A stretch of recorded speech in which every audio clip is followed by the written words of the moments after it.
guys, welcome to my YouTube channel Aspirants Gyan. Today is our topic how to keep motivated throughout the exam. Hello guys, namaste दोस्तों. So our today's topic is how to get motivated throughout the exam, right? Actually, motivation is not a system of external calculus. Rather, it is a question of internal feelings. आप अगर external forces में जाएंगे motivation को ढूंढने तो आपको वो लंबे समय के लिए नहीं मिलेगा. आपके अंदर क्वेश्चन होना चाहिए कि why do you want to become a particular aspirant, like why do you want to become IAS, और why do you want to become a जज, और व्हाई जजेस appoint you only as a जज. सो motivation आप अगर बाहर ढूंढने जाएंगे तो मोटिवेशन नहीं मिलेगा. मोटिवेशन अंदर है.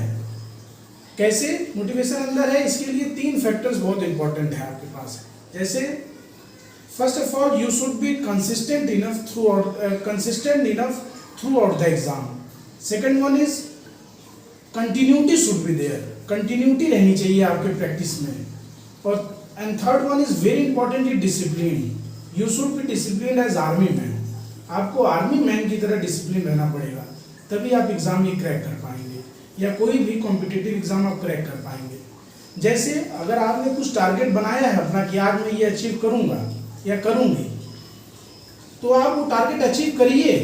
अगर आप वो अचीव नहीं कर पाते हैं या उसके पास आप नहीं पहुंच पाते हैं तो you feel demotivated, you feel demoralise, you feel some type of tiredness in yourself. So आपको टारगेट अचीव करना जरूरी है अगर आपने टारगेट बनाया है. Otherwise don't make a target. मैं कहूँगा आप फ्री फ्लोर बहिए, लाइक अ रिवर. आप बहते रहिए जैसे नदियाँ बहती हैं. मोटिवेशन का सबसे अच्छा सोर्स नेचर है. अगर आप नेचर से सीखेंगी तो नेचर हमको, जैसे नेचर हवा बहती है, कंटिन्यूटी है. ऑक्सीजन है, कंटिन्यूटी है. डिसिप्लिन मैनर्ड में है. तो in the like way you should be motivated throughout the exam by these method only.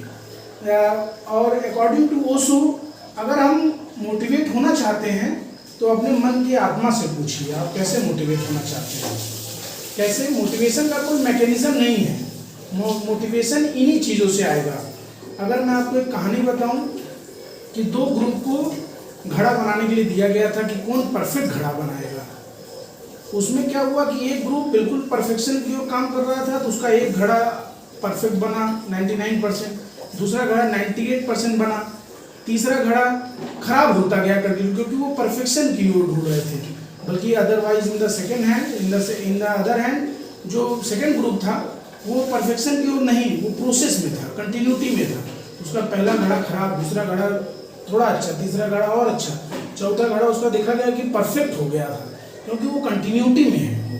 तो continuity should be there. Spontaneous होना चाहिए आपको अपने डिसीजन मेकिंग में. तो इस तरह आप मोटिवेट रह सकते हैं एग्जाम से. Sir, I have one question. Yes please.